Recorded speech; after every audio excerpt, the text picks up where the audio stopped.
And here we go. Hey, Mike, how are you? Chris, how you doing, bud? Good, man. How are you? Good, real good. Yeah. So it's obviously we didn't talk last week. Couple different things kind of been going on with the Flyers. It's been a little quiet. We're still in that dog day of summer type. Not too much really going on. There's been a lot of different stuff. With just a lot of summer things, honestly. But the Flyers did make a couple moves. They did sign Sam Ersson. We've talked about this before, Mike, with the goalies, kind of how they got a lot of different, goaltenders, and a good chunk of their cap is kind of tied up in goalies. They do sign Ersson, 2 years at 1.45 for the extension. Just kind of curious, kind of what your thoughts are on that, and just kind of where it seems like it's going to be going. For the Flyers, kind of heading up with the goalie situation they have right now. Well, it feels like a lot of goalies, right? And it Mhm. feels like, oh, you're overdoing the goalies. But my experience in the American League the last 6, 7 years has been you can't have enough, right? And Right. you need, the thing is, to run your organization, you need at least five. Five that at any moment can step in and play a game, bro. Hold the fort down a little bit. Mhm. Fives are probably big ask. Legit, you're going to have four, and most teams are going to be probably lucky to have three. And so you hate to go through all those guys. It's not always like like through merit, but sometimes it's by default of injury and cap situations. And if you get tight to a cap, you have to bring a guy up and maybe send the guy down, or something, however you can hide a guy a little bit. So the Yeah. more the merrier. And certainly you're waiting for one of these guys or a couple of them to really challenge the backup Carter. And then again, whatever happens through training camp, if you get a couple that are really good, and then it just, Danny's going to love it because they'll have options if a lot of them play well. If nobody's playing well, again, you don't have any options. You got to hang on to everybody and hope they sort themselves out. But Right. it's good to have that amount of goalies because of poor play and due to injury. Right. And especially too, because obviously you've played in the league a long time. You understand that, there's a lot of talent, right? I mean, it kind of ranges. Like, they have a good mix of younger guys. So you have Hart, who's obviously a superstar, caliber goaltender. He's still very young. Peterson's a guy that's kind of, trying to find a change of scenery, maybe trying to, rebound his career a little bit, that type of stuff. But, right now it's 11.7% is in three goalies. And Yeah, again, me and you have talked about this before, where it's like you got to kind of figure out how much you want tied into goaltenders, because it's a big thing. Obviously, Hart is a restricted free agent at the end of this season, right? You're gonna have to figure that out. If he's traded, if he wants to stay, does he want to play through a rebuild? These are some of the internal questions that they're gonna have to kind of face as well. So it'll be interesting. Just kind of curious. Any thoughts on Erson's deal? yeah. I mean, again, you're looking toward the future, and that you feel like there's something here, right? And Mhm. so, to your point, like if you count Carter, Cal, and Sam, and those are the three you mean with 11 million. Well, Cal and Carter 11%, yeah. five Mhm. each, right? Yeah. So that's probably, if you're managing this team, you're like, okay, we gotta, we can't have 11 million and three guys. We'd like to maybe get down to 6 or 7 and two guys, which would be much more tolerable. But again, 11% of the cap, on those guys, it's a pretty big chunk. Right. And Right. Sam is probably still not eligible for waivers if I had to guess, so he can move him around and you can hide him down. But Yeah, he's Carter not. and Cal are the Mhm. big ones. They eat a pretty good chunk of your cap. Right. Right, exactly. And that's the thing, like I think last year at training camp, the Flyers had close to 70 players at camp. It was like the craziest thing. So many invites, so many, like, it was a lot of goalies. I think there was maybe six goalies throughout camp. Obviously guys from the Phantoms who were just kind of there just, for camp and stuff like that, and all that type of stuff. But the other thing that's part of it is the Ivan Fedotov situation. Mhm. You know, it's a little confusing kind of what's going on with this, and where this really is. Um, for Fedotov, basically there's a specific rule um, that's in the IIHF contract book, and I'll kind of just explain it a little bit for people, and then obviously Mike will ask you about your thoughts on it as well. So essentially, the IIHF, they looked at some evidence on Fedotov. They said he basically has a valid contract with the Flyers. Because what happened was, and Mike, I'm sure you probably have heard about this, where last year he ended up, he was going to sign, going to come over and play, signed a contract, and then basically they told him he couldn't. They basically threatened him, all that type of stuff. I won't go into details, but it wasn't the best situation. So that ends up happening, and they end up going into it this year. So his contract ended up getting tolled. So it just got moved back to another season. So it's still valid. So essentially, with that and with that decision and with that evidence that they had, Fedotov had 2 weeks to make a decision, which was essentially go to the Flyers or ask for a release. And where the Flyers will release him, contract doesn't happen, then he doesn't play. Or he could come over to North America and play for the Flyers, or at least compete for a spot at camp. He didn't do anything. I don't think he made a decision. So essentially at that point, then it was just like, okay. And he ended up getting suspended from IHF games from September 1st of this year to New Year's Eve, December 31st. So not the best. He's able to come and play, and he really can't play anywhere else. I think the question is Russia really going to abide by what the IIHF is, saying type thing? I'm kind of I know it's a little confusing, and I might not have worded it the best way, but just kind of, what are kind of your thoughts on this whole thing? No, I think so. Even going backwards, like the KHL and the NHL, like they've all agreed to like not step on each other's toes. Yeah. Right. So if you have somebody a contract here in the NHL, KHL can't sign him and make this guy jump. Say you get a guy signing for $750, well, the KHL wants to offer him $2 million. You can't get a guy to jump, and vice versa. Mm-hmm. Russia said, if we have guys signed, the NHL can't come and swing in here at the end of training camp, for example, and say, we need a player. Let's grab this goalie, or whoever it is, any player there. So they've been very good. Now there's all the geopolitical stuff. It's kind of made things a little bit different. And yeah, I mean, Ivan was signed last year and then basically told you're not going. And so, the IHF, how I feel that Ivan did it was he forced the IHF to basically make him less appealing to the Russian Federation, I think, and make him less appealing in that respect and to let him go. So now that this ruling's happened and he doesn't come this year, I could see the NHL just backing his contract up again. Right. I don't know how many years you can do that, and so they're kind of have that's interesting.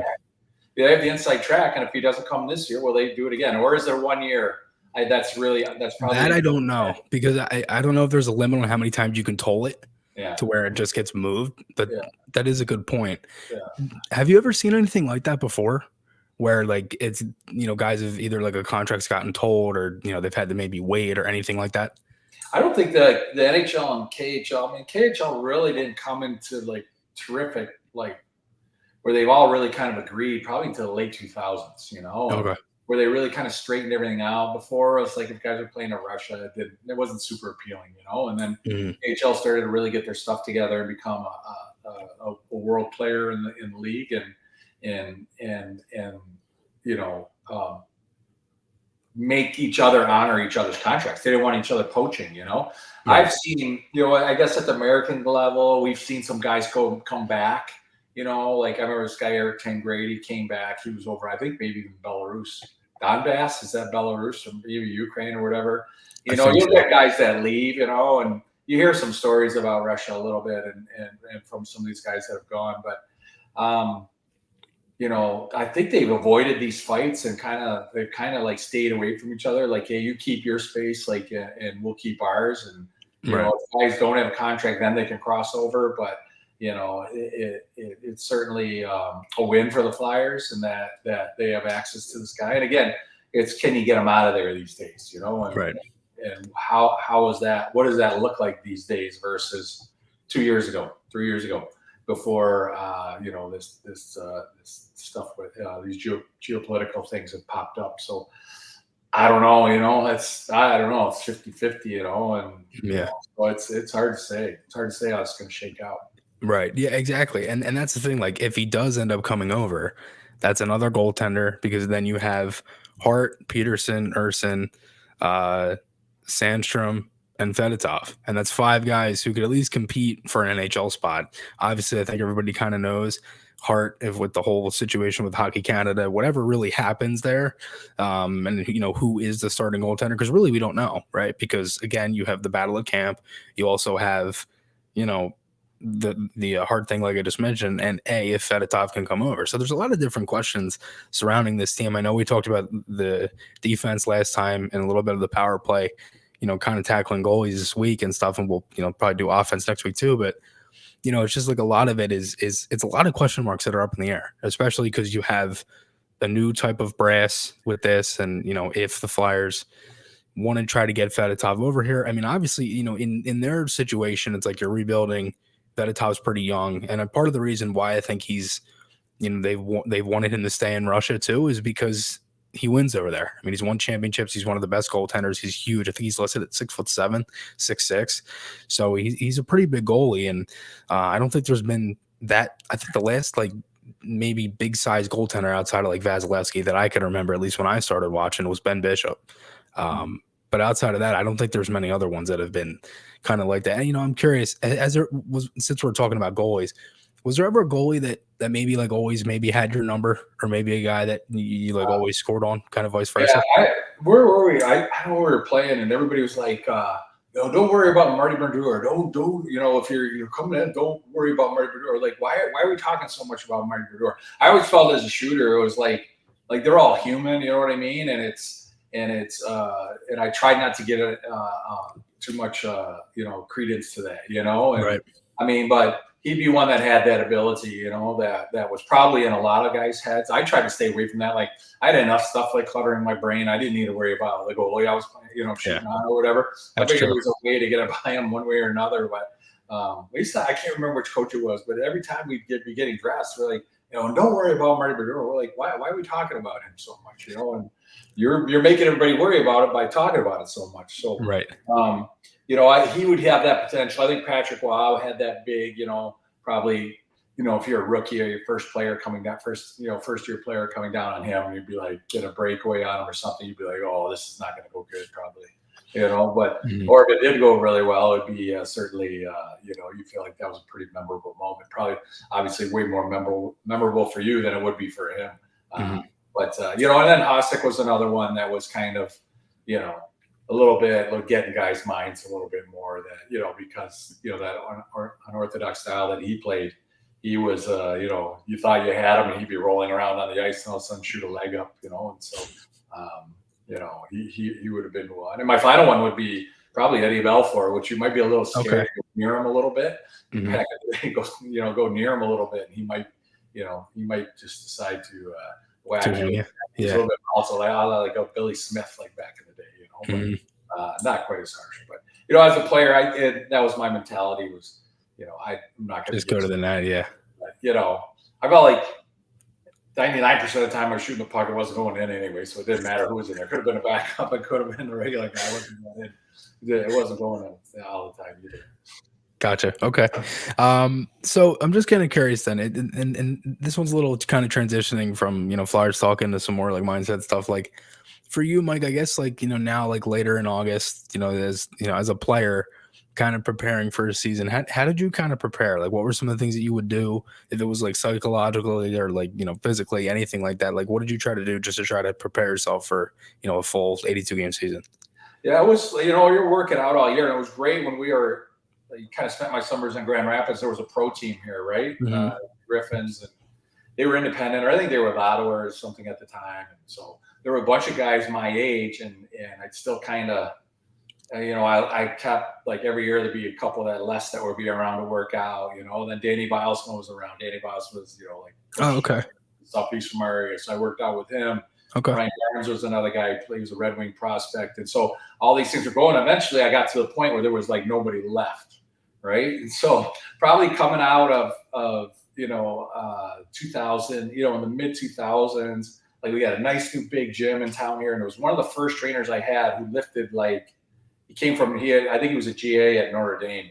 And so he had that mentality a little bit more than some of the trainers, because we'd lift together and all that, and then try and skate and scrape up ice, and then you were just trying to you're trying to stay strong, and then August got to the dog days, even for the players now. It's find guys to skate, and then guys were taking off and heading toward camps. Then some guys are going to NHL camps, some guys weren't. They're like, we still have a month before we have camp, and you're like, I gotta leave in 2 weeks. So you're looking for bodies, which gets hard. Right. Now, you live in Minneapolis or Boston or any of that stuff, it's super easy, to find guys. I mean, even Philly probably produces. There's a lot of guys around that start to pile in and skate, which is great. And Voorhees always had that reputation of being a great place to skate. But so coming in mid 2000s, once you had kids, they really back camp up. After coming out of that lockout, camp used to start like the first bit of September, right after Labor Day. Yeah, around that. Way back, yeah. So that coincided with our kids going to school. So we were always back in our town by September 1st. And I still had 2 or 3 weeks to go, which was great because you were in your home facility. Right. Guys were around. Just go work out. Yeah. It's like being at work early, right? It's like you get to work early and then you'll get comfortable. And then guys start coming around. So by the time training camp started, you were already there for 2-3 weeks. Right. Yeah. So by that point, you're pretty used to it by then. I liked it when it got after that 05 lockout when they back camp up. It was I felt that was a big perk for me because I didn't have to like stress out so much in August. I just kind of kept going and lifting, and I started skating a little bit. And I was getting older. I was smarter. I was older and smarter, and probably more defined as a player, so I wasn't sweating it all the time. Right. But I really liked being able to get to Philly like before, right around Labor Day, and then go to Voorhees and just it'd be a couple guys. And every day you show up, it was like the boys are getting back to town. Everybody's getting back to town, so it was fun. Yeah, no, for sure. I mean, I feel like even now, like there's guys that come early too. Like I feel like you see it more where some guys are here real early. I think example like Farabee, I think he's been here since 4th of July. Sure. Since around that time. It's great. I mean, that's why the Flyers facility is great. It's open all the time. Huggy's in there all the time, working on stuff and doing guys wash, and the building's open. The trainers are. That's been an evolution. Is the teams and their facilities, instead of being an 8, 9 month, 9 month, 10 month thing, they're 12 months now. But to the point, the younger guys, it's harder as a younger guy to come to town because you literally don't have a place to play. You don't have a ton of money, and it's up to you. Like, unless you know Joe Farabee or somebody be like, man, can I borrow a room? Can I crash? Yeah. Can I rent a room for like a couple of weeks, man? Because I don't want to be in a hotel and pay for that, and it ends up being pretty costly. So that's a little bit of a negative in that respect is the players. But again, the younger players get here early. They start rookie camp and they do all that stuff a little bit early. So, for the younger pros with houses, it's super easy, right? And then you get to go to the beach. You work out and then you go to the beach, or you spend the weekends on the shore. Like it's still pretty fun around. You're still having a good time. But so it's really, it always helps if you have your own house. That's a huge benefit. Yeah, no. Just kind of going off that, like, is there any certain like superstitions maybe that like you would do either like before games or just to kind of get yourself into like that game mode, like right before you started? Yeah, I think I kind of learned as a player, like the games they'd start like 24 hours ahead. It wasn't just like, it wasn't just like driving to the rink and getting ready to go. Started kind of the night before and you make sure you're eating. And I mean, I guess you are all week, but you really make sure you have a nice meal the night before a game and you make sure you're in bed early at a good time. And then the day of the game is kind of more like a routine. And I think it evolves over time as you're a player. And they have pregame skate, and then you feel like you got to eat something. And if I don't get my 2 hours of sleep, I'm a basket case. And and I got to drive this way to the rink. And I just got older. Like I don't know. I just tried to really I felt like there's already enough to think about. I wasn't going to create like other problems for myself. Yeah. Just make it easier on you. Yeah, and you have young kids and you have wood floors in the house, and one of them might be screaming their brains out one afternoon. There's nothing you can do. I learned to get those little earplugs. That was the best thing I got. Like catch a nap, but and it wasn't. You just get away from the. I don't know. You just get better at like handling that stuff, Yeah. But you have certain things you're like, man, I always like to stop at Starbucks. I'm always stopping at Starbucks no matter what. And if I probably what's your order? Two things. That would be one thing. Like maybe your favorite coffee, and you're like, man, if I don't get that, I'm really damn. And you're not getting to the rink in the right way, Yeah. But I think and what time you got there too was to start your process there at the rink was things. I'm hesitant to call them like superstitions, more like rituals and Gotcha. Preparation more. I think that's a little more positive way to say it than superstition. Okay. Kind of just go through your ritual. But I think when you get older, you have more confidence in yourself anyway. You're like, I know what the hell I'm doing. Yeah, because like at that point, like again, like you who played so long, like you obviously know what works and what doesn't. Yeah. Oh, I'll tell you. I mean, one story. We were playing Vancouver and Philly, and it must have been like it was probably 06, 07. and we got stuck on the not the Ben Franklin. What's the other bridge? The Tacony? no. The bridge. Whitman? Well, yeah, the Whitman. Yeah. So we literally, there was an ice storm and everything got jammed up, and we were literally stuck on that bridge. Like there were 3 or 4 car loads of guys, which is creepy anyway, getting stuck on top of the bridge. And that's not fun. And Vancouver was there, and they delayed the game. And I think we didn't even get to the rink. If we left Haddonfield at 5, I don't think we walked in the rink till 7. And the game got pushed back like a half hour. So we were all running from the car, literally get our stuff on, get on the ice, and then go out, and quick do a warm-up. The fans are all there. I mean, like people are everybody's stuck on the bridge. So they gave people extra time to get there. And I didn't like that at all. That's the only time I played an NHL game where things have not just felt weird. Yeah. I did not like that at all. It just felt weird. Like you need those 2 hours. Guys are there 2 hours. You need those 2 hours before. Yeah. You mentioned before that you would go to Starbucks. What was your order? I think they just need a coffee lane, man. I just get coffee. Yeah. Coffee with cream and some sugar. And there you go. You go to the airport or anywhere else now, it's like, man, we just need a coffee lane. Somebody famous just tweeted that out the other day. I forget who it was. It was like, man, when is Starbucks just going to get a coffee lane? Just as normal coffee lane, yeah. Yeah. But I that was before the app and all that. I would love the app. You just hit your right. coffee. It would be sitting there ready for you. That'd be great. Yeah. I just, big coffee, huge coffee, try to get myself all hopped up by caffeine. Gotcha. It's funny because now I feel like there's so many guys that you see like they drink like 2 or 3 like Red Bulls or like stuff like that just to get them like amped up and like ready to go. Yeah, I mixed that in. Well, I didn't drink coffee until I was like 35 until we built our house here. Oh, really? Coffee machine in the wall. One of those built-in things. I'm like, if we have this damn thing, I'm going to start using it. So I made myself start drinking coffee. And then I was like, I would drink a Red Bull too, like right around normal time. I would have a Red Bull too, but that's gotcha. Don't tell my wife. That's probably yeah, we'll keep that for the pod. Yeah. So just one last thing. Is there any like specific things that just kind of help you like get into the flow of a game, or was it just like kind of like what you said, just like normal kind of routine stuff? Yeah, I think as long as like physically you're feeling good there, and you just want something good, positive to happen in the first, like in the first couple of shifts, whether you maybe get a couple of hits in or something, you feel like light on your feet. I think that one of the things a lot of players do will gauge how their legs feel. How you feel. Do I feel like I'm, on my toes here a bit more? Am I skating? Is my brain like, am I feel like I'm standing around? Am I being lazy tonight? And so obviously guys who are better and more accomplished, towards, for example, we'll give those guys a little more time, like if they are starting slow, but they tend to recognize each coach has a couple, 2, 3 things that they want to see other young guys. If they're not, if the coach tells the player exactly, this is what I want to see out of you tonight, A, B, and C. And then if that player's doing it, then he'll move on to something else, but veteran guys, you want something good to happen, a couple good shifts, good shot on goal. I mean, you always take a goal the first shift would be more, then you're like, all right, I'm on a great night. I'm going to have a great night. Then you feel like you can play all night, but right. I guess the first big thing is gauging your energy level. Like, how do you feel? Especially playing like a back and back. Do I feel sharp enough tonight? Do I feel like I got my legs with me? Were you a fan of any of the back-to-backs? I feel like the Flyers, like they always have back-to-backs.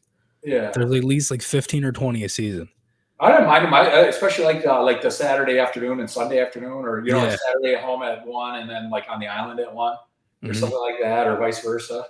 Just those are quick. I think doing those like March when they were flexing schedule for TV and stuff, I think those just help your brain instead of doing the same 82, like routines in a row.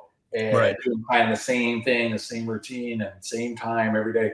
I love, especially playing on the East Coast and high market, high profile teams, because they, ABC wanted them, ESPN or whoever, NBC had all these contracts. I always felt like those afternoon games are really good. Plus, you feel like you're getting a half day off, so you get out, you go to dinner, you can have a couple beers after, and it's like it wasn't like such a big deal. You weren't jamming yourself right into bed to do this again the next day. You could kind of have a little time to to yourself, maybe go out to dinner and just, or hang out with some friends or whatever. Yeah. Just enjoy it.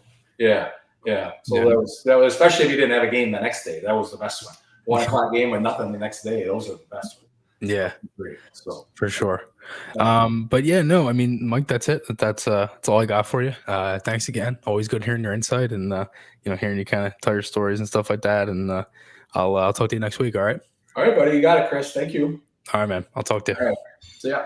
See ya.